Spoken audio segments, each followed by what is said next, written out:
यह जो कहानी मैं अब आपको सुनाने जा रहा हूँ, ये किसी किताब के पन्नों में बंद नहीं है।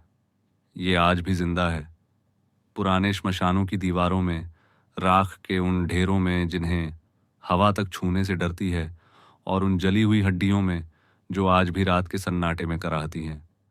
हम सब कभी न कभी सोचते हैं, काश हम मरें ही ना, काश हम अमर हो जाएं।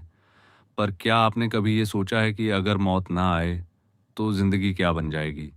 जब हर सुबह एक सद्दा हो, हर रात एक ऐसा अंधेरा सच जिससे भाग भी ना सको, और जब तुम ना ठीक से जी सको, ना मर सको। अगर आप इस चैनल पर नए हैं तो सब्सक्राइब कर लीजिए, क्योंकि ऐसी कहानियां हर किसी की किस्मत में नहीं होती। और कहानी के अंत में ज़रूर बताइएगा कैसी लगी और आप इसे किस शहर से देख रहे हैं। अपना नाम भी लिखिएगा ताकि मुझे पता चले कि ये डर आपकी रूह तक पहुंचा या नहीं। मुझे पूरी उम्मीद है ये कहानी आपके दिल को नहीं, आपकी आत्मा को छू जाएगी। तो चलिए शुरू करते हैं। कहते हैं, भारत की धरती पर जितने देवी देवता हैं उतनी ही तांत्रिक विद्याएं भी हैं। कुछ मोक्ष के लिए, कुछ शक्ति के लिए, और कुछ ऐसी जो सीधे सीधे मृत्यु को चुनौती देती हैं। अमृता की चाह में कितने ही साधु संत, तांत्रिक और सिद्ध पुरुष इस धरती पर तपते रहे, पर बहुत कम लोग जानते हैं कि अमृता का वरदान असल में सबसे भयानक श्राप होता है। ये कहानी है उसी श्राप की। ये कहानी है एक ऐसे साधु की जिसका नाम था अमरकाल। हाँ, जैसे मौत को ही नाम दे दिया गया हो, पर यह नाम उसे जन्म से नहीं मिला था। उसका असली नाम क्या था, ये कोई नहीं जानता। कहते हैं जिस दिन उसने तांत्रिक साधना की राह चुनी, उसी दिन उसने अपना नाम, अपना गांव, अपना परिवार, सब कुछ त्याग दिया। उसने खुद को अमरकाल कहा, क्योंकि उसकी जिंदगी में अब सिर्फ एक ही इच्छा बची थी, मृत्यु पर विजय। पर अमरकाल कोई साधारण इंसान नहीं था। वो अंधा था जन्म से। उसकी आंखें थीं, पर उनमें कभी रोशनी नहीं उतरी।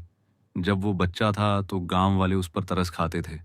माँ बाप उसे हर जगह ले गए, पर हर जगह से बस एक ही जवाब मिला, अब कुछ नहीं हो सकता।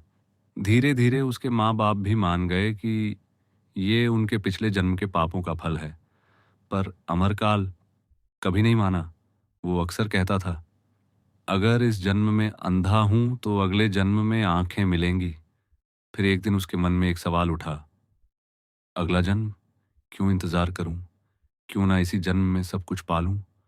और उसी सवाल ने उसकी जिंदगी को अंधेरे की ओर मोड़ दिया। जब अमरकाल 17 साल का हुआ तो वो चुपचाप गांव छोड़कर निकल पड़ा। माँ रोई, पिता ने रोका, पर वो नहीं रुका। लकड़ी की एक छड़ी के सहारे वो सड़कों पर भटकता रहा, गांव गांव, शहर शहर, भीख मांगता हुआ। उसकी तलाश थी एक ऐसे गुरु की जो उसे वो विद्या सिखा सके जिससे मौत को हराया जा सके। सालों बीत गए, कई साधु मिले, कई संत मिले, किसी ने मंत्र दिए, किसी ने रुद्राक्ष, पर अमरकाल को कभी संतुष्टि नहीं मिली। उसे चाहिए थी अमृता। फिर एक दिन एक बूढ़ा तांत्रिक उसके रास्ते में आया। उसने कहा, बेटा, जो तू ढूंढ रहा है वो किसी गुरु के पास नहीं, वो सिर्फ देवी के पास है। कौन सी देवी? अमरकाल ने पूछा। बूढ़े की आवाज कांप उठी। अमरकाल रात्रि, सबसे उग्र, सबसे भयानक, जो रात के अंधेरे में विचरती है, जो मृत्यु को भी मृत्यु देती है। अगर वो प्रसन्न हो गई तो तुझे वो मिल जाएगा जो तू चाहता है। बूढ़ा कुछ पल चुप रहा, फिर बोला, और अगर नाराज हो गई तो तेरी आत्मा भी शांति नहीं पाएगी। अमरकाल के होंठों पर एक डरावनी मुस्कान फैल गई। उसे मिल गया था अपना रास्ता। श्मशान, अमावस्या, चिता की राख, 9 कपाल और 108 बार मंत्र जाप, बिना रुके, बिना डरे। एक भी गलती और तू यहीं खत्म। बूढ़े ने आखिरी चेतावनी दी। पर अमरकाल तो पहले ही अपनी मौत से ऊपर उठ चुका था। वो पहुंच गया उत्तर प्रदेश के एक दूर दराज इलाके में। वहां एक ऐसा श्मशान था जहां 100 साल से लगातार शव जल रहे थे। गांव वाले उसे कहते थे भूतों का श्मशान। कहते थे जो वहां अकेला गया वो वापस नहीं आया। अमरकाल ने वहीं एक छोटी सी झोपड़ी बनाई। दिन रात वहीं रहने लगा। खाना छोड़ दिया, बस थोड़ा पानी। हड्डियां बाहर दिखने लगी। त्वचा अमावस जैसी काली पड़ गई, और उसकी आंखों में, या यूं कहें उन खाली गड्ढों में, एक ऐसी चमक थी जो सिर्फ मौत की आंखों में होती है। और यहीं से शुरू होता है असली डर। ये कोई साधना नहीं थी, ये पागलपन था। एक ऐसा जुनून जो इंसान को इंसान नहीं रहने देता। अमरकाल हर दिन श्मशान जाता था, हर एक दिन। वो चिताओं के पास बैठता, अभी अभी जले हुए शरीरों को छूता, उनकी राख को दोनों हाथों में भरकर अपनी उंगलियों से सहलाता, जैसे वो राख नहीं, किसी जिंदा चीज की त्वचा हो। गांव वाले उसे देखकर अपने दरवाजे बंद कर लेते। कोई उसके पास नहीं आता। बच्चे उसे देखते ही जोर जोर से रोने लगते और अमरकाल बस मुस्कुरा देता, क्योंकि वो इंतजार कर रहा था उस रात का। और फिर वो रात आ गई, कार्तिक मास की अमावस्या। आसमान में चांद नहीं था, तारे भी गायब थे, जैसे किसी ने आसमान की आंखें नोच ली हों। हवा रुक गई थी पूरी तरह। ऐसा लग रहा था जैसे प्रकृति ने भी सांस रोक ली हो।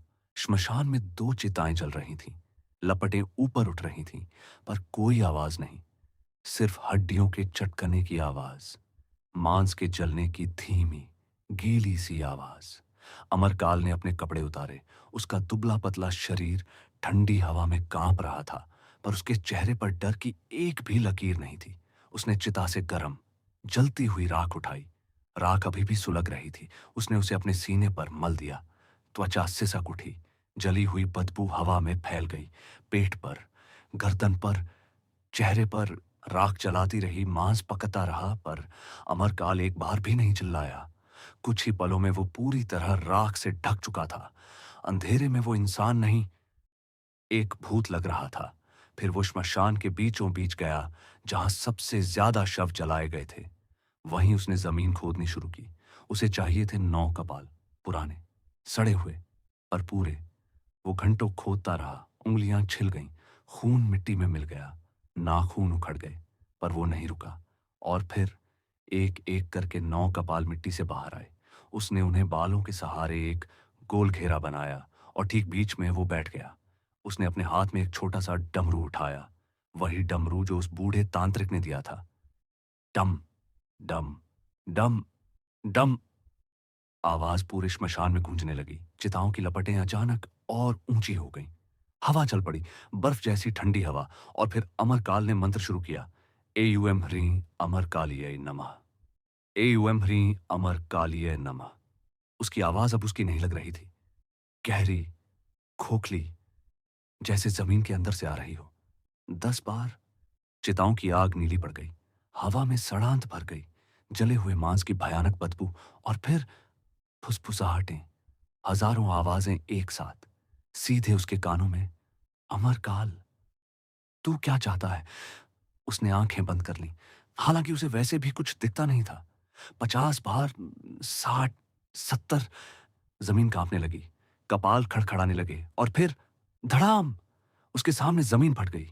एक गहरी दरार, जिससे काला धुआं नहीं, अंधकार निकलने लगा, जैसे अंधकार अब जीवित हो चुका हो। पर अमरकाल रुका नहीं। 80, 90, 95। एयुएम ह्रीं अमर काल्याय नमः। 100, 105, और फिर तय 108। जैसे ही आखिरी मंत्र निकला, सब कुछ रुक गया। चिताएं बुझ गईं, हवा थम गई, फुसफुसाहटें एकदम खामोश। समय सच में रुक गया। हवा में उड़ती राख जम गई, धुएं के बादल ठहर गए, यहां तक कि उसकी अपनी सांस भी। और फिर उस दरार से कुछ बाहर आया। पहले खून से सने पैर, फिर नग्न शरीर, इतना काला कि अंधेरे में भी डर पैदा कर दे। फिर 4 हाथ, हर हाथ में एक हथियार, त्रिशूल, खप्पर, कमर, सीना, गर्दन, और फिर चेहरा।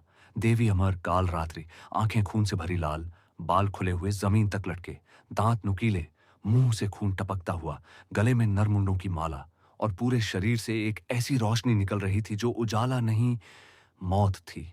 और देवी की पहली आवाज पूरे श्मशान को चीरती हुई निकली। अमर काली रोशनी, ऐसी रोशनी जो आंखों से नहीं, सीधे आत्मा से देखी जाती है, जो देखने वाले की रूह तक को जलाकर राख कर दे। अमरकाल उन्हें देख नहीं सकता था, वो अंधा था, पर वो महसूस कर रहा था। हर कण, हर कंपन, हर मृत्यु की धड़कन। उसकी रीढ़ की हड्डी में एक बर्फीली ठंडक दौड़ गई। पहली बार उसके मन में डर उतरा, पर उसने उसे दबा दिया, क्योंकि डर कमजोरों के लिए होता है।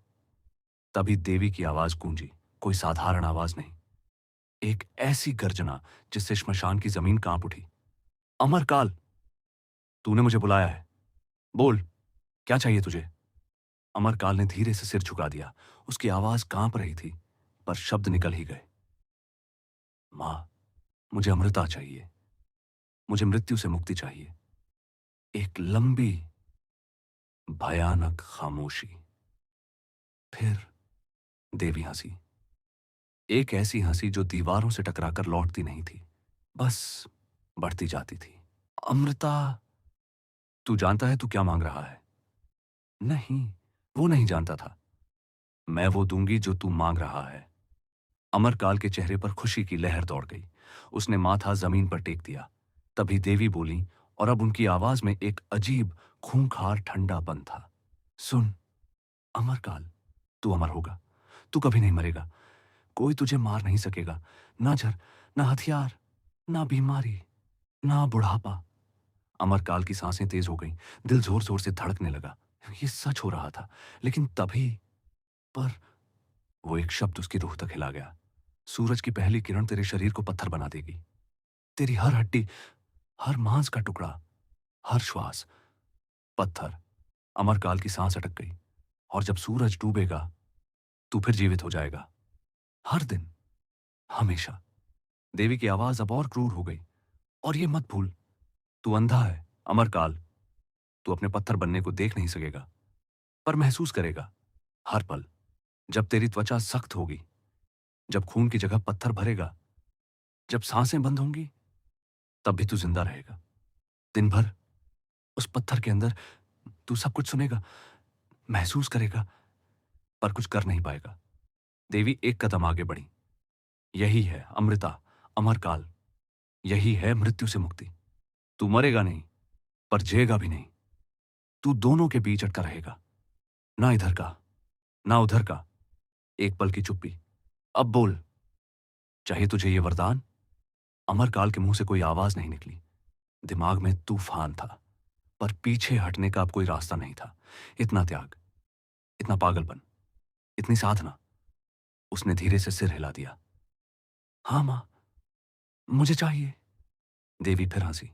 उन्होंने अपना हाथ उठाया और उसके माथे पर रख दिया। अचानक ऐसा दर्द जैसे उसका माथा जलता हुआ फट जाए। वो चीखना चाहता था, पर आवाज नहीं निकली। पूरा शरीर कांप उठा। तथास्तु। और देवी अंधकार में विलीन हो गई। दरार बंद हो गई। श्मशान फिर से सामान्य हो गया। अमरकाल हाँफता हुआ जमीन पर गिर पड़ा। सांसें तेज थीं। शरीर पसीने से भीगा। माथे पर एक गहरा जला हुआ निशान था।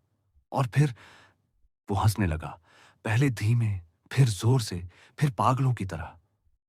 मैं अमर हूं, मैं अमर हूं। वो उठा, नाचने लगा, लाशों के बीच गाता, चिल्लाता। उसे नहीं पता था कि पूरब में सूरज निकलने में बस कुछ ही घंटे बाकी हैं। और उसकी असली सजा, उसकी असली कहानी अभी शुरू भी नहीं हुई थी। वो पूरी रात नाचता रहा, फिर श्मशान से बाहर निकला, गांव की ओर दौड़ा। अंधा होने के बावजूद रास्ते उसे याद थे। लकड़ी जमीन से टकरा रही थी। मैं कभी नहीं मरूंगा। सुना तुम सबने? मैं अमर हूं। कुत्ते भौंकने लगे। कुछ लोग जाग गए। खिड़कियों से झांक कर देखा, एक नंगा आदमी, राख में लिपटा, पागलों की तरह चिल्लाता हुआ। किसी ने दरवाजा नहीं खोला। अमरकाल एक पेड़ के नीचे बैठ गया, सीने पर हाथ रखा, अपनी धड़कन सुनी। तेज, मजबूत। ये धड़कन अब कभी नहीं रुकेगी। वो मुस्कुराया। अमर, मैं अमर हूं। और ठीक उसी समय पूरब की हवा में हल्की सी रोशनी फैलने लगी थी। वो बुदबुदाता रहा। धीरे धीरे उसकी आवाज थक गई। कई दिनों बाद पहली बार उसे नींद महसूस हुई। उसने आंखें बंद कर लीं। वैसे भी देखने को उसके पास कभी कुछ था ही नहीं। पेड़ के तने से टिककर वो जमीन पर लेट गया और सो गया। पर यह नींद राहत नहीं थी। यह नींद उसकी सजा का दरवाजा थी। कुछ ही देर में उसकी चेतना कांप उठी। हवा बदल रही थी। ठंड कम हो रही थी। कहीं दूर पक्षियों की पहली चहचहाहट गूंजी। और फिर उसकी त्वचा पर एक अजीब सी गर्मी उतरी। सूरज निकल रहा था। अमरकाल की आंखें खुल गईं। कुछ गलत था, बहुत गलत। उसने अपनी उंगलियां हिलाने की कोशिश की, कुछ नहीं। उसने जोर लगाया, फिर भी कुछ नहीं। उसकी उंगलियां जैसे किसी और की हो गई थीं, जड़, मरी हुई। उसने हाथ उठाने की कोशिश की, पर हाथ उठा ही नहीं। उसका शरीर भारी हो रहा था। नहीं, बहुत भारी। फिर वही एहसास उसके पैरों में फैलने लगा, जैसे कोई उन्हें जमीन में गाड़ रहा हो। उसने पैर हिलाने चाहे, पर वो टस से मस नहीं हुए। डर उसकी रीढ़ में नाखून गड़ा गया। नहीं, नहीं, ये क्या हो रहा है? और तभी देवी के शब्द उसके दिमाग में गूंज उठे। सूरज की पहली किरण के साथ तू पत्थर बन जाएगा। वो कांप उठा। ऐसा मत करो मां, प्लीज। पर सूरज और तेज हो गया। उसकी टांगें अब पूरी तरह पत्थर थीं। वो महसूस कर सकता था। हड्डियां सख्त हो रही थीं, मांस जम रहा था, जैसे किसी ने उसके शरीर के अंदर सीमेंट उड़ेल दिया हो। पर वो मरा नहीं, वो वहीं था, पत्थर के अंदर, जिंदा, सोचता हुआ, महसूस करता हुआ। सूरज पूरी तरह निकल आया, गांव जाग गया, लोग घरों से बाहर आए और किसी ने देखा उस पेड़ के नीचे एक मूर्ति। कल रात वहां कुछ नहीं था। एक बूढ़ा आदमी पास आया, उसने मूर्ति को छुआ। अरे, ये तो असली पत्थर है। किसने रख दी यहां? अमरकाल सब कुछ सुन रहा था। वो चीखना चाहता था, मैं यहां हूं, मैं जिंदा हूं, मुझे बचाओ। पर पत्थर आवाज नहीं निकालता। दिन भर वो वहीं खड़ा रहा। लोग आते रहे, देखते रहे, कुछ उसे छूते, कुछ उस पर पानी डालते, फिर चले जाते। बच्चे उस पर चढ़ जाते, कुत्ते उसके पैरों पर पेशाब करते, पक्षी उसके सिर पर बीटकर जाते। और अमरकाल सब कुछ महसूस करता रहा। हर छुअन, हर बदबू, हर अपमान। कुछ कर नहीं सकता था। वो कैदी था अपने ही शरीर में। वो दिन उसकी जिंदगी का सबसे लंबा दिन था। हर मिनट एक घंटा बन गया, हर घंटा एक युग। उसका दिमाग चीख रहा था, पर बाहर सन्नाटा था। और फिर धीरे धीरे सूरज ढलने लगा। जैसे जैसे अंधेरा बढ़ा, उसके शरीर में हलचल शुरू हुई। पहले उंगलियों में झुंझुनी, फिर हाथों में कंपन, फिर दरारें, पहले छोटी, फिर बड़ी। कड़ाक! एक जोरदार आवाज के साथ पत्थर टूट गया। उसने सांस ली, इतनी गहरी कि लगा फेफड़े फट जाएंगे। उसके गले से एक कर्कश चीख निकली। हाँ हाँ। वो जमीन पर गिर पड़ा। पूरा शरीर कांप रहा था। त्वचा पर गहरी दरारें थीं, खून से भरी हुई। ऐसा लग रहा था जैसे उसे जिंदा जलाया गया हो और फिर बर्फ में फेंक दिया गया हो। वो वहीं पड़ा रहा, रोता रहा, चीखता रहा। मैंने क्या किया? मैंने अपने साथ क्या कर लिया? पर आंसू किसी शाप को नहीं धोते। ये तो बस शुरुआत थी। घंटों बाद उसका शरीर धीरे धीरे ठीक होने लगा। दर्द कम हुआ, पर जो निशान उसके दिमाग पर पड़ा था, वो कभी नहीं भरने वाला था। वो उठा, लकड़ी उठाई और लड़खड़ाते हुए श्मशान की तरफ चल पड़ा। उसे एक ही जगह जाना था, वहीं जहां सब शुरू हुआ था। वो कपालों के बीच खड़ा हुआ और चिल्लाया, मां, मैंने गलती कर दी। मुझे ये वरदान नहीं चाहिए।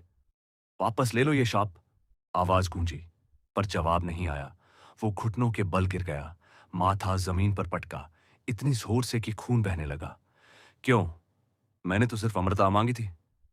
और तभी अंधेरे से एक फुसफुसाहट उभरी। देवी की नहीं, किसी और की, किसी बहुत पुरानी, बहुत थकी हुई आत्मा की। तूने अमृता मांगी थी, अमरकाल, और तुझे मिल गई। पर तूने ये नहीं पूछा कि अमृता का मतलब क्या होता है। अमृता का मतलब सिर्फ ना मरना नहीं होता। अमृता का मतलब है हमेशा जीना। और हमेशा जीना सबसे बड़ा शाप होता है। अमरकाल ने चारों तरफ देखने की कोशिश की। अंधा होते हुए भी उसने गर्दन घुमाई, जैसे किसी की मौजूदगी हवा में तैर रही हो। कौन है तू? उसकी आवाज कांप गई। अंधेरे से एक धीमी, थकी हुई आवाज उभरी।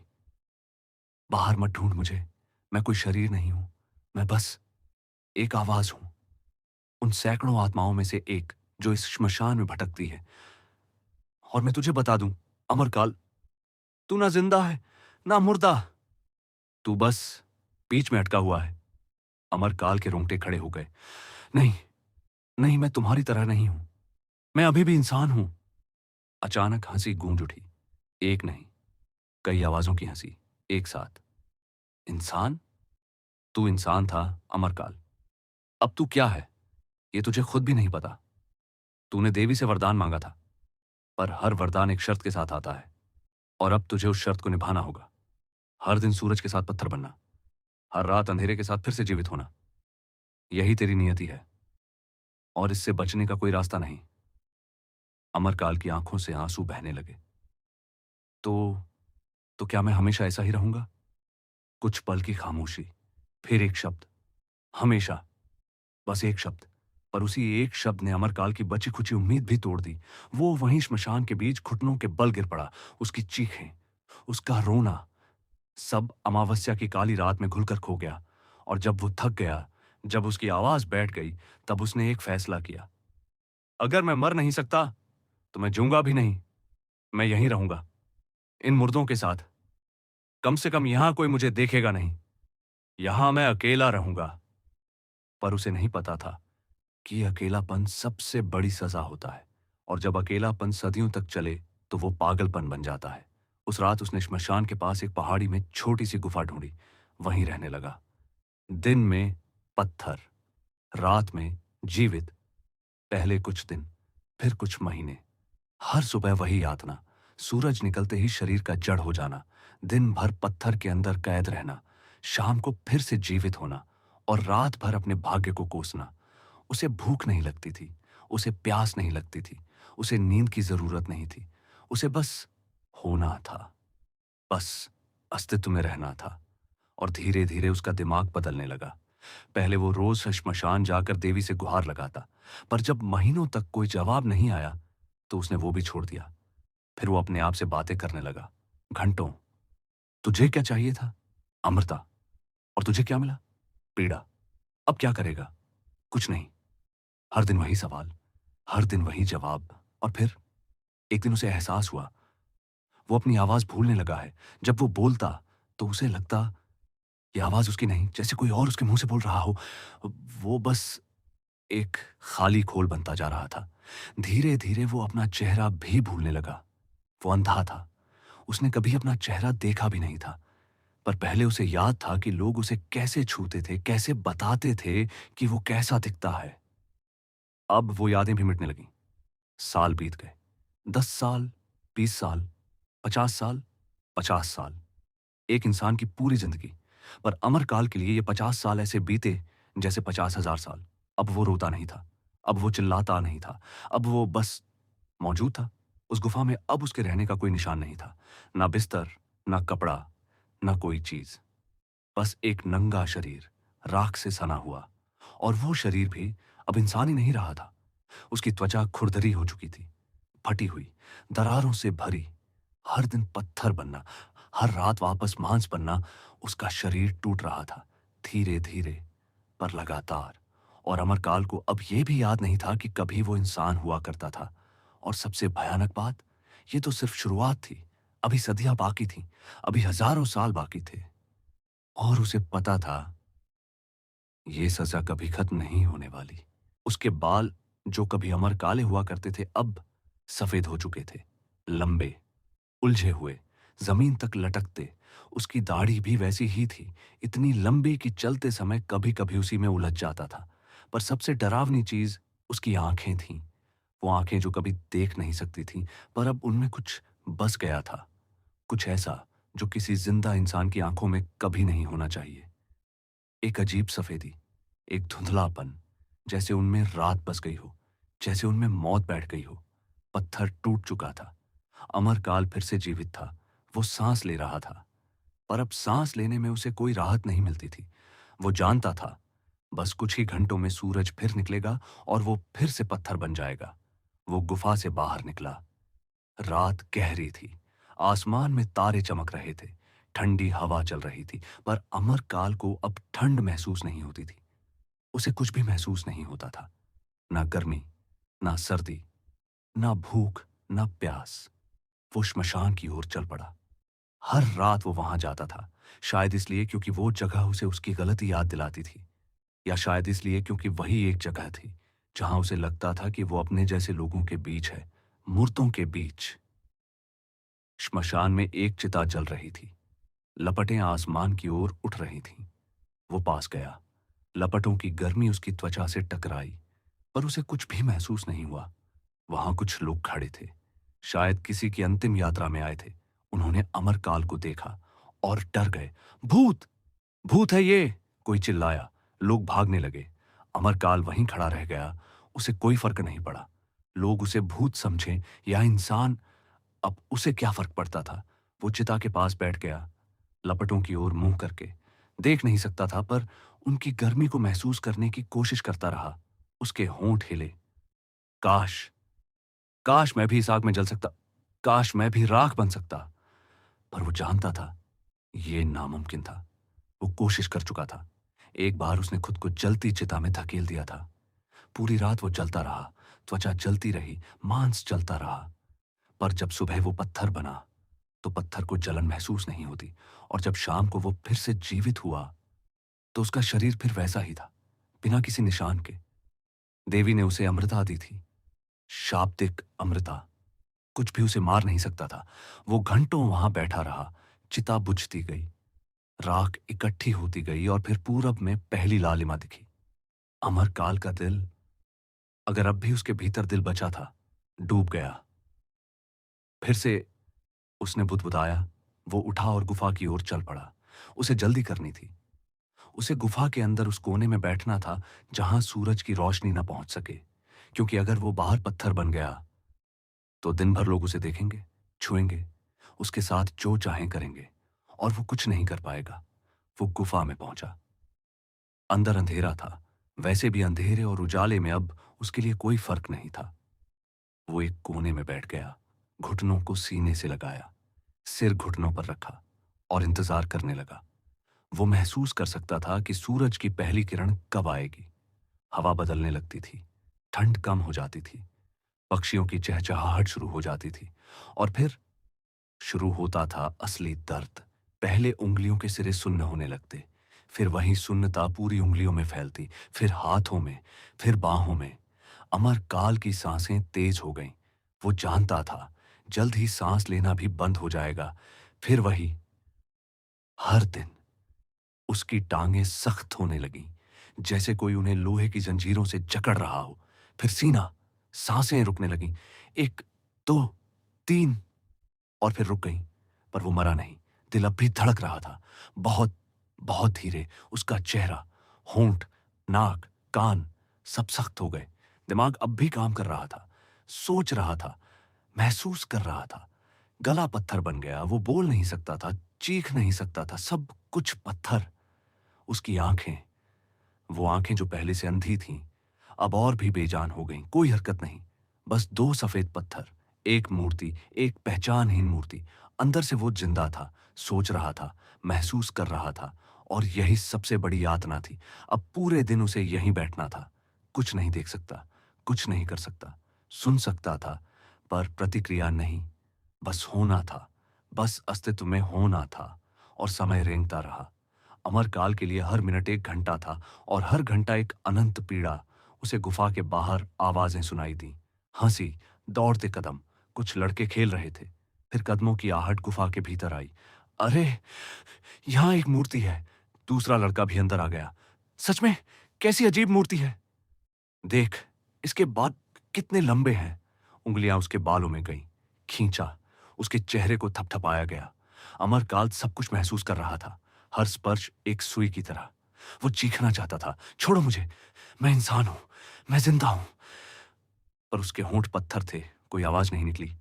लड़कों ने कुछ देर तक उसके साथ खेल किया, हंसे, मजाक उड़ाया, फिर बोर होकर भाग गए। गुफा में फिर सन्नाटा था। अमरकाल अकेला रह गया, फिर से अकेला, फिर से खामोश। दिन रेंगता रहा। सूरज आसमान में चढ़ा, फिर उतरने लगा। वो बस इंतजार करता रहा, एक ही इंतजार। सूरज डूबे, अंधेरा आए, वो फिर से जीवित हो। पर इस जीवित होने में क्या रखा था? कुछ घंटे, थोड़ी सी सांसें, फिर वही अकेलापन, वही पछतावा, और फिर सुबह का इंतजार। एक चक्र, ऐसा चक्र जिसे बाहर निकलने का कोई रास्ता नहीं था। आखिरकार सूरज डूबने लगा, आसमान में लालिमा फैल गई, और फिर अमरकाल के शरीर में हलचल शुरू हुई। पहले छोटी दरारें, फिर बड़ी। पत्थर कराहने लगा, कड़क। एक तेज आवाज, पत्थर चटक गया, टुकड़े जमीन गिर पड़े। उसने एक गहरी, तड़पती हुई सांस ली। हवा उसके फेफड़ों में भरी, सीना उठा, दिल तेजी से धड़कने लगा। हाँ, वो आगे झुका, हाथ घुटनों पर। उसकी त्वचा पर नई दरारें थीं, खून नहीं, बस सख्ती। और ये दर्द अब उसे महसूस भी नहीं होता था। वो इसका आदी हो चुका था। धीरे धीरे वो उठा, लड़खड़ाता हुआ गुफा से बाहर निकला। रात हो चुकी थी, तारे आसमान में टगे थे। एक और दिन बिना किसी मतलब के खत्म हो गया था। अमरकाल ने आसमान की ओर देखा, या यूं कहें देखने की कोशिश की। कितने दिन, और उसने फुसफुसाया, कितने साल, कितनी सदियां। कोई जवाब नहीं, सिर्फ हवा की सरसराहट और दूर उल्लू की आवाज।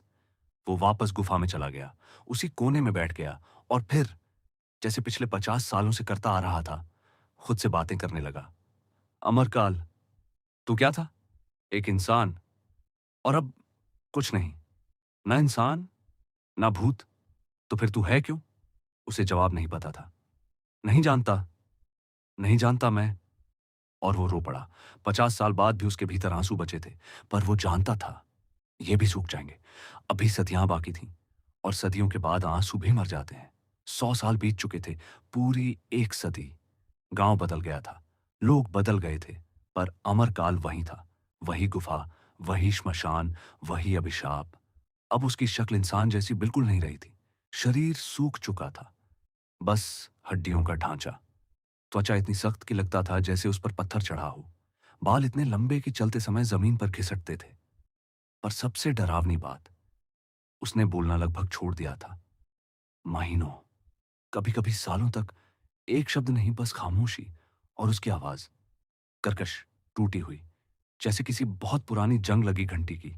एक रात वो श्मशान में बैठा था, तभी उसने एक आवाज सुनी, इंसान की आवाज।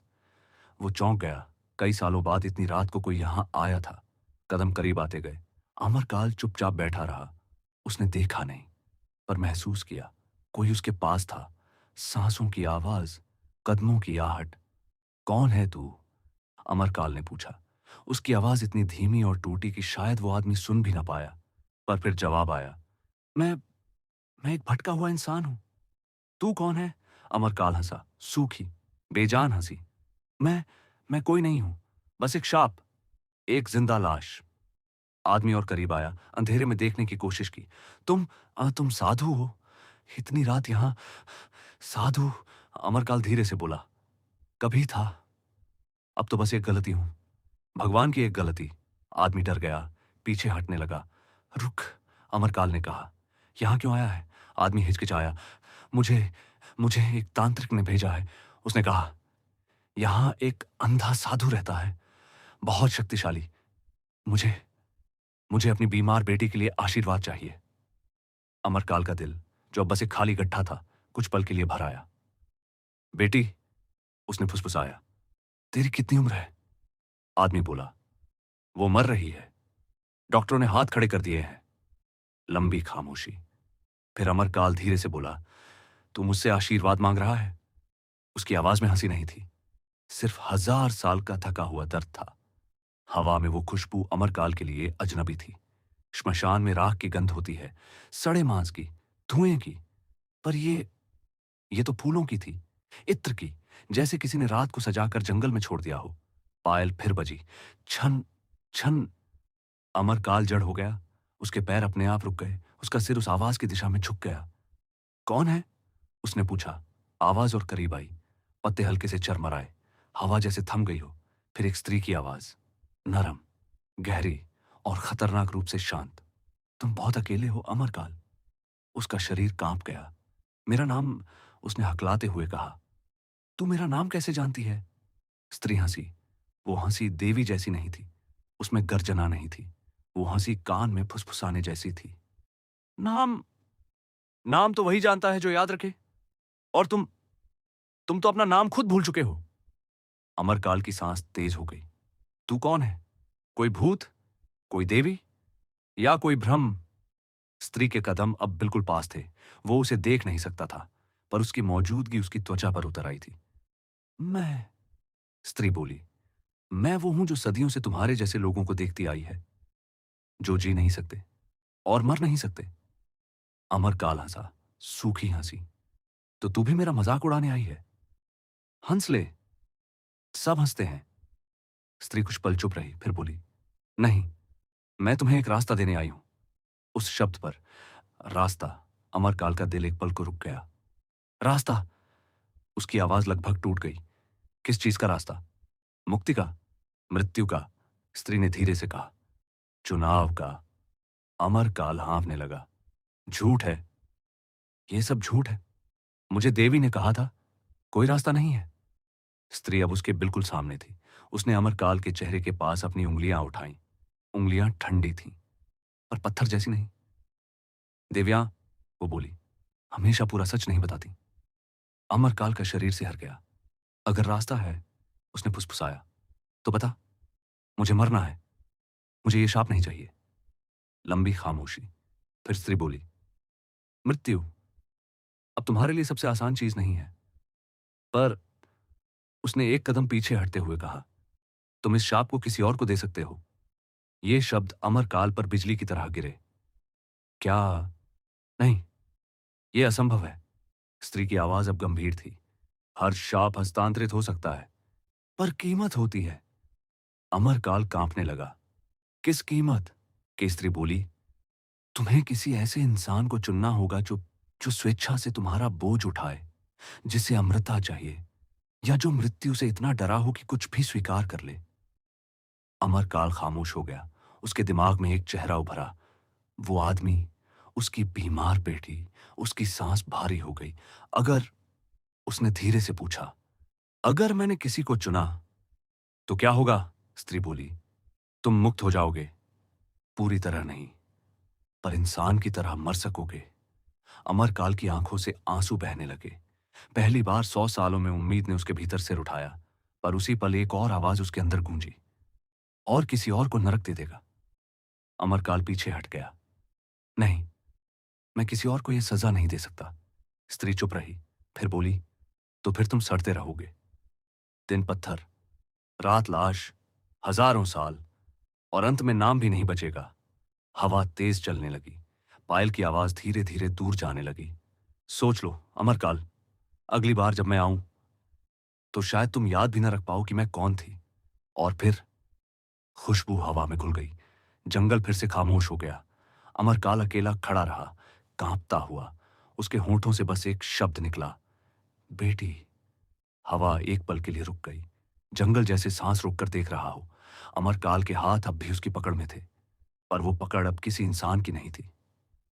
खटक खटक, हड्डियों के खिसकने की आवाज आई।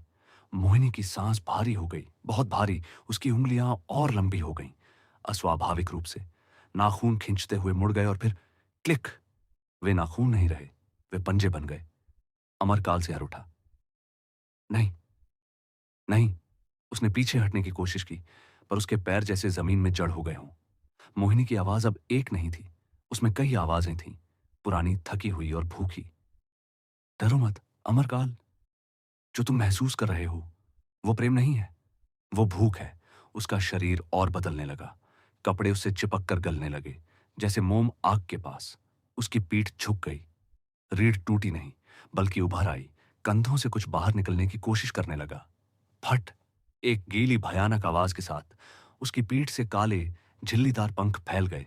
हवा उनसे टकराई और सिसकारने लगी। अमरकाल अब कांप नहीं रहा था, वो सुन्न हो गया था। तू तू क्या है? उसने फुसफुसाया। मोहिनी हंसी, पर यह हंसी अब इंसानी नहीं थी। नाम नाम बहुत है मेरे। कभी मुझे यक्षिणी कहा गया, कभी मोहिनी, कभी चुड़ैल, पर असल में। उसने अपना चेहरा अमरकाल के बहुत पास कर दिया। उसकी सांस अब सड़ी हुई थी, जैसे कब्र से उठी हो। मैं उन इच्छाओं की परछाई हूं जो पूरी नहीं हो सकी। मैं उन आत्माओं को खाती हूं जो अकेले हैं, जो टूट चुके हैं। अमरकाल की आंखों से आंसू बहने लगे। तो तो तू मुझे मार दे, खत्म कर दे। मोहिनी अचानक चुप हो गई। उसकी पकड़ ढीली पड़ गई। मारना? उसने धीरे से कहा। अरे नहीं, तुम तो सबसे स्वादिष्ट हो अमरकाल। जो मर नहीं सकता, उसे तो धीरे धीरे तोड़ा जाता है। उसने अमरकाल के सीने पर अपना पंजा रखा। उसका दिल धड़क रहा था, कमजोर, थका हुआ, पर अब भी जीवित। मैं तुम्हें खा नहीं सकती, न पूरा, पर। उसकी आवाज फिर मीठी हो गई, डरावनी तरह से मीठी। मैं हर रात तुम्हारे अकेलेपन का थोड़ा थोड़ा हिस्सा ले सकती हूं। तुम्हारी यादें, तुम्हारा दर्द, तुम्हारी पहचान। अमरकाल समझ गया, यह मृत्यु नहीं थी, ये उससे भी बदतर था। अगर मैं मना कर दूं? उसने टूटती आवाज में पूछा। मोहिनी पीछे हटी, उसके पंख सिमट गए, उसका शरीर फिर से एक स्त्री जैसा होने लगा। पर अब वो भ्रम अमरकाल पर काम नहीं कर रहा था। तो मैं चली जाऊंगी, पर याद रखो, अगली बार जब मैं आऊंगी तुम्हें अपना नाम भी याद नहीं होगा।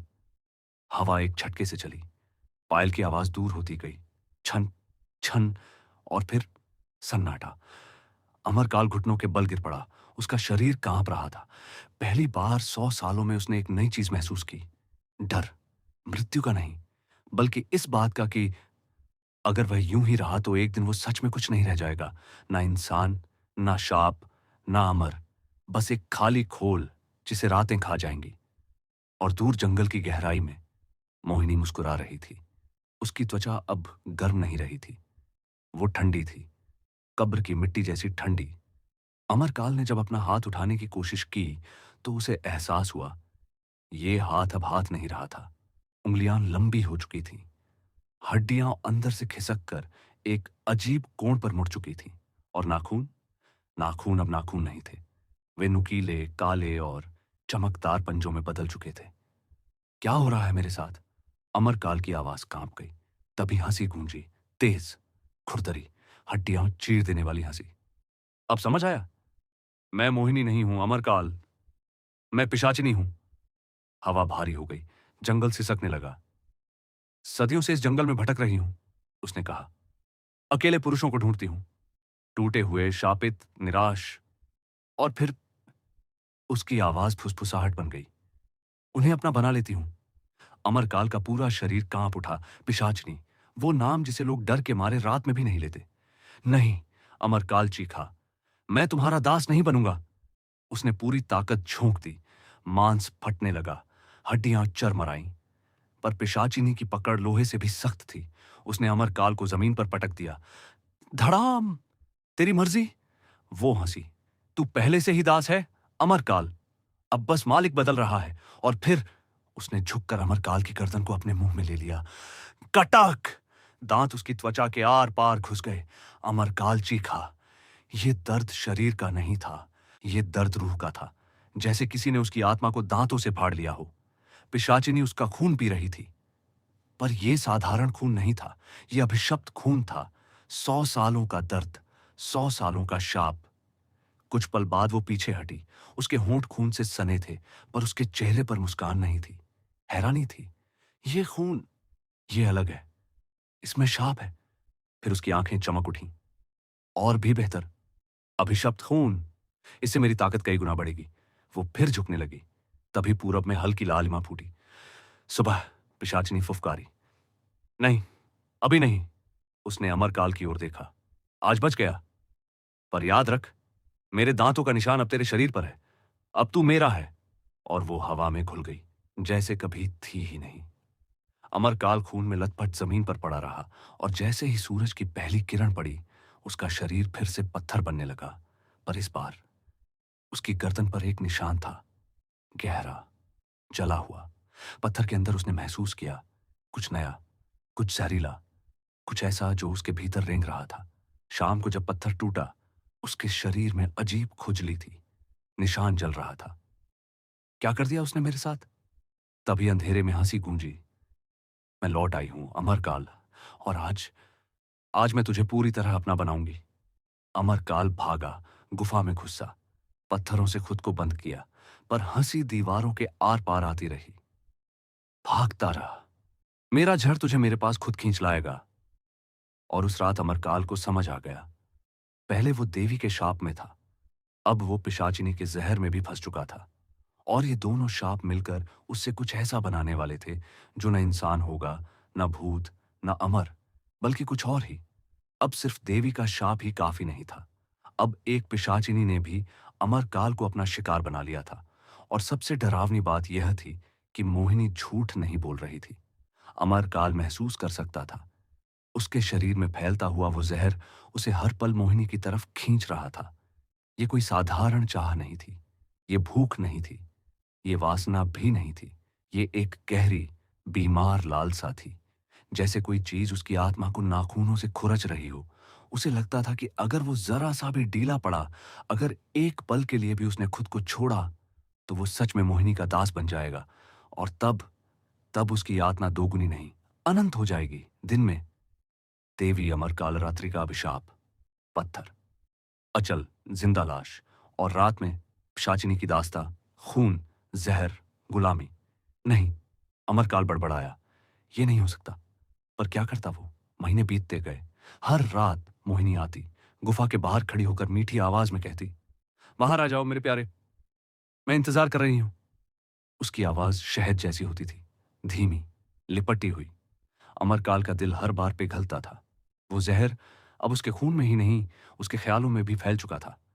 उसे लगता था, बस एक बार, सिर्फ एक बार, अगर वो बाहर चला जाए, अगर वो मोहिनी को छू ले। पर हर बार वो खुद को रोक लेता, क्योंकि वो जानता था एक बार बाहर गया तो वापस नहीं लौट पाएगा। धीरे धीरे वो कमजोर पड़ने लगा। अब वो सिर्फ रात में ही नहीं, दिन में पत्थर बने हुए भी मोहिनी के बारे में सोचता रहता था। उसकी हंसी, उसकी खुशबू, उसका स्पर्श, और सबसे डरावनी बात, अब ये सब उसे अच्छा लगने लगा था। एक रात वो हार गया। गुफा के अंदर बैठा वो बड़बड़ाया, बस अब और नहीं। और जैसे ही उसने ये सोचा, हवा बदल गई। मोहिनी वहीं थी। चांदनी में अमरकाल उसे देख नहीं सकता था, पर उसकी मौजूदगी हवा में तैर रही थी। आखिर आ ही गए। मोहिनी की आवाज में जीत थी। मुझे पता था, मेरा जहर कभी खाली नहीं जाता। वो पास आई, उसका हाथ अमरकाल के चेहरे पर फिसला। अब तुम मेरे हो, उसने फुसफुसाया पूरी तरह। और फिर उसने अमरकाल को अपनी बाहों में भर लिया। उसके होंठ उसकी गर्दन पर टिके। कटक। अमरकाल चीखना चाहता था, पर चीख नहीं निकली। वो खड़ा रहा, एक मूर्ति की तरह। जब मोहिनी पीछे हटी, अमरकाल जमीन पर गिर पड़ा। उसका दिमाग सुन्न था, कान गूंज रहे थे, सिर्फ मोहिनी की हंसी। अब तुम मेरे दास हो अमरकाल। हर रात तुम मुझे खून दोगे, और बदले में मैं तुम्हें प्यार दूंगी। एक अभिशप्त प्यार। सुबह जब अमरकाल फिर पत्थर बना, उसके शरीर पर और निशान थे, दांतों के, काले, जलते हुए। दिन, हफ्ते, महीने, हर रात मोहिनी आती और हर रात अमरकाल थोड़ा थोड़ा खत्म होता गया। अब वो पत्थर नहीं लगता था, वो लाश लगता था। त्वचा काली, हड्डियां उभरी हुई, बाल झड़ते हुए, और दिमाग खोखला। अब वो सिर्फ एक ही बात सोचता था, मोहिनी को कैसे खुश करे, कितना खून दे, कब बुलाए। वो दास बन चुका था, पूरी तरह। पर फिर एक रात कुछ बदला। जब मोहिनी उसका खून पी रही थी, वो अचानक चीख पड़ी। आह! वो पीछे हटी। ये क्या है? उसकी आवाज में दर्द था। तभी अमरकाल को समझ आया। देवी, अमरकाल रात्रि का अभिशाप, वो अभिशाप जो उसके खून में था, अब इतना शक्तिशाली हो चुका था कि पिशाचिनी को भी अंदर से जला रहा था। मोहिनी जमीन पर गिर पड़ी, उसका शरीर धुएं में बदलने लगा। वो चीखती रही, नहीं, मैं नहीं मरूंगी, मैं सदियों से जीवित हूं। पर देवी का शाप साधारण नहीं था, वो देविक अभिशाप था, और वो अब पिशाचिनी को भी खा रहा था। मोहिनी की चीखें हवा में घुल गईं, और अमरकाल, वो वहीं खड़ा था, एक ऐसा शाप जो अब दूसरे शापों को भी निगलने लगा था। मोहिनी चली गई थी, हमेशा के लिए। उसकी चीखें पहले तेज थीं, फिर टूटीं, फिर घुट गईं, और आखिरकार एक आखिरी चीख के साथ वो पूरी तरह धुएं में बदल गई। देवी के अभिशाप ने उसे मार दिया था। अमरकाल वहीं खड़ा रहा, काफी देर तक। उसने कांपते हाथों से अपना गला छुआ। निशान अभी भी था, मोहिनी के दांतों का निशान। पर अब वो जल नहीं रहा था। धीरे धीरे उसके शरीर से दर्द हटने लगा। मोहिनी का जहर जैसे पीछे हट रहा हो। उसका दिमाग साफ होने लगा। ख्याल अब बिखरे नहीं थे। वो फिर से सोच पा रहा था। और तभी राहत के साथ एक नया एहसास आया, अफसोस। अमरकाल समझ गया कि मोहिनी के साथ सिर्फ जहर ही नहीं मरा था, एक उम्मीद भी मर गई थी। किसी के साथ होने की उम्मीद, किसी का होने की उम्मीद। भले ही वो रिश्ता गलत था, अभिशप्त था, बीमार था, पर रिश्ता तो था। और अब फिर वही अकेलापन, फिर वही खालीपन। वो गुफा में लौट आया, अंधेरे में बैठकर खुद से पूछा, क्या मैं हमेशा अकेला ही रहूंगा? क्या मेरी नियति बस यही है? कोई जवाब नहीं आया, सिर्फ हवा की सरसराहट। सिर्फ अंधेरा। और अमरकाल जानता था जवाब हाँ ही है, क्योंकि जो भी उसके करीब आता था वो या तो मर जाता था या उसे मारने की कोशिश करता था। देवी का अभिशाप उसे सिर्फ ये पत्थर नहीं बनाता था, वो उसे हर रिश्ते से, हर स्पर्श से, हर प्यार से दूर कर देता था। और ये अकेलापन, ये खालीपन पत्थर बनने से भी ज्यादा दर्दनाक था। 500 साल बीत चुके थे, मोहिनी की घटना को भी सदियां गुजर चुकी थीं, पर अमरकाल अभी भी वहीं था, अभी भी जीवित, अभी भी अभिशप्त। अब उसका शरीर लगभग टूट चुका था। त्वचा इतनी फटी हुई कि कई जगह हड्डियां बाहर दिखती थीं। जो बाल बचे थे सफेद और भूरे हो चुके थे। आंखों की जगह अब सिर्फ से दो गहरे अमर काले गड्ढे थे। पर सबसे बुरी हालत उसके दिमाग की थी। वो अब लगभग पागल हो चुका था। यादें घुल चुकी थीं, नाम धुंधला पड़ गया था। बस एक एहसास बचा था कि कभी वो कुछ और हुआ करता था। अब वो पूरे पूरे दिन, पूरे पूरे हफ्ते गुफा में पड़ा रहता। पत्थर बनता, फिर जीवित होता, फिर पत्थर बनता। कोई मकसद नहीं, कोई उम्मीद नहीं, कुछ भी नहीं। एक रात कुछ हिला, एक धुंधली सी याद। देवी अमर काल रात्रि। उस रात की याद जब उसने अभिशाप मांगा था। देवी, वो बड़बड़ाया। काफी देर बाद वो गुफा से बाहर निकला, घिसटते हुए। पैर अब साथ नहीं देते थे, पर वो चलता रहा, श्मशान की तरफ। वो जगह जहां 500 साल पहले उसकी जिंदगी बदली थी। अब वहां घना जंगल था, जहां कभी चिताएं जलती थीं, जहां 9 कपालों के बीच उसने मंत्र जपे थे। अब वहां सिर्फ पेड़ थे, घास थी, अंधेरा था। अमरकाल घुटनों के बल गिर पड़ा, माथा जमीन से लगा दिया। देवी, उसकी आवाज टूटी हुई थी। 500 साल हो गए, मैं थक गया हूं। उसने सांस लेने की कोशिश की, फिर बोला, मैं जी नहीं सकता। आंसू उन सूखी खाली आंखों से बहने लगे। मैंने अपना अस्तित्व खो दिया, मेरा नाम, सब चला गया। वो जोर जोर से रोने लगा, पूरी देह हिल रही थी। मुझे माफ कर दो। उसने हाथ ऊपर उठाए, भीख की तरह। 500 साल में पहली बार उसने कोई फैसला किया। अगर मुझे मुक्ति नहीं दोगी, उसने आसमान की तरफ देखा, तो मैं खुद मुक्ति ढूंढूंगा। वो गुफा में लौटा, सोचने लगा कैसे खुद को खत्म किया जाए। सब आजमा चुका था, आग, पानी, खाई, हथियार। हर बार शरीर ठीक हो जाता था। देवी का वरदान अत्यंत शक्तिशाली था, कुछ भी उसे मार नहीं सकता था। और तभी एक विचार आया, अंधेरा, भयानक। अगर वो अपने शरीर को नहीं मार सकता, तो क्या वो अपनी आत्मा को मार सकता है? हाँ, शायद यही रास्ता था। अगर आत्मा मर जाए तो शरीर भी ढह जाएगा, पर आत्मा को मारा कैसे जाए? उसने यादों को टटोला, तांत्रिक विद्या, पुराने मंत्र। और फिर उसे याद आया, एक विशेष मंत्र, एक ऐसा मंत्र जो आत्मा को शरीर से अलग कर देता है। अगर सही किया जाए, आत्मा हमेशा के लिए शरीर छोड़ देती है। लेकिन अगर जरा सी भी गलती हुई, तो आत्मा ना शरीर में रहेगी ना बाहर।